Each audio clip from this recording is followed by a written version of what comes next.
the judge was in a hurry to conclude the case and to convict Mazen Nnamdi Kanu. He was in a hurry and forgot that aspect of the law. Anybody who is charged with an offense that could carry death penalty, like a Mazen Nnamdi Kanu, must be given a lawyer. First of all, he will be allowed a lawyer of his choice.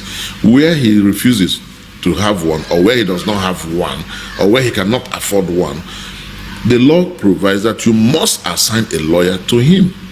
So I learned, and I just want to verify if that is true. I learned that somebody who is facing a heavy charge like terrorism, like Nnamdi Kanu, that the law made it mandatory that he should not represent himself.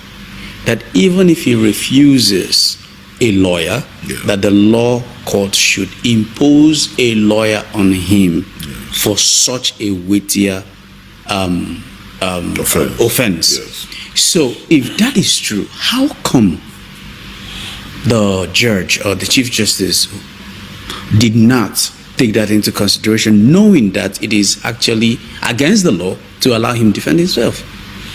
Well, I guess the judge was in a hurry to conclude the case and to convict Mazen Nnamdi Kanu.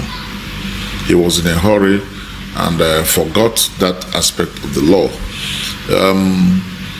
Anybody who is charged with an offense that could carry death penalty, like a Mazen Nnamdi Kanu, must be given a lawyer. First of all, he will be allowed a lawyer of his choice. Where he refuses to have one, or where he does not have one, or where he cannot afford one, the law provides that you must assign a lawyer to him.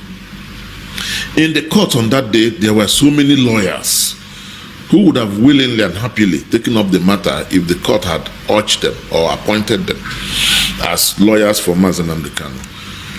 There is also a department called the Legal Aid Council, created for that purpose, with so many lawyers who were in the office doing nothing on that day, just waiting to be called to come and take up the matter.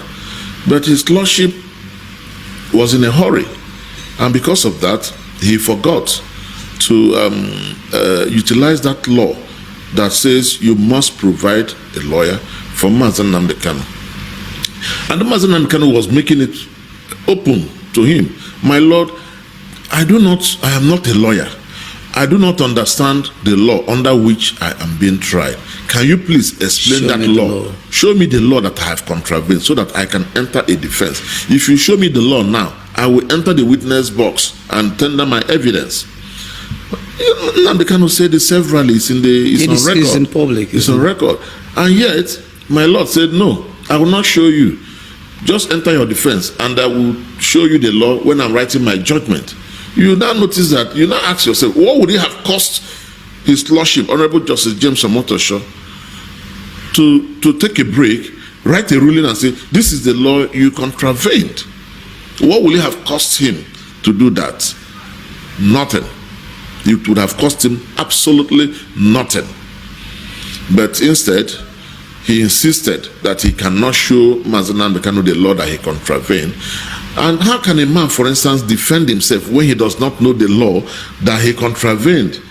How can a man defend himself when, according to him, the law you show me has been repealed? You are trying me under a law that is not in existence. Well, his lordship during the course of his judgment said, yes, the law is repealed, but there is a saving clause in the new law which says I can apply the old law. But unfortunately, my lord didn't read it properly. The law is, yes, there is a saving clause that retains the offense, but you cannot try him under that old law. The new law which provides for the saving clause says, I retain those offenses, but if you are going to try him under this new law.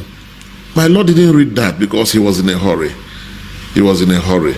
And you know the law is that equity, the law rushed. Justice rushed is justice denied. Just like justice delayed is justice denied. So Mazen Nnamdi Kanu, for instance, had been having injustices all along. His case had been delayed for over 9 years. For over 9 years delayed. He had been in detention almost throughout. And unfortunately, in solitary detention, where you will be alone in a small room with nobody to talk to for almost 9 years. What kind of punishment is that? What law? Is that not torture?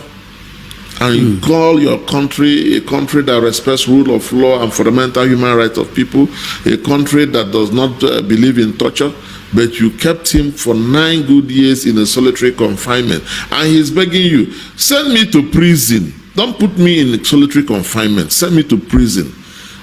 But today, after convicting him, is it not to prison they sent him? After a very long time After of torture. 10 years now. Now, Mazi Nnamdi Kanu told them, if you want to convict... Okay, sorry. Yes. Hold that thought, Barrister. Do you think, because this, you said the judge was in a rush. Yes. Do you think that punctures that... It punctures that judgment. The judgment that yes, he it punctures it. Because, first of all, you were in a rush to sentence him. That's why he didn't remember to give him a lawyer. As required by law. You must give him a lawyer. That is his right. It's a right. You cannot deny him that right. And if you deny him that right, it means you have given him unfair treatment and an unjust judgment. There is no justice in that. Okay. And not only that, the man raised vital issues that you have to decide on before you proceed. For instance, the law under which you try me is a repealed law. You cannot try me under that law. You must satisfy yourself and satisfy me that you have jurisdiction before you can proceed beyond the point you are now. That is what Nnamdi Kanu queried. Show me the law that you are trying me. If you show me the law that you are trying me, that means you have convinced yourself as a judge that you have the jurisdiction to try me. But if you cannot show me that law under which you are trying me, it means you are not even satisfied that you have jurisdiction. You are just pretending to have jurisdiction. Okay. Yes.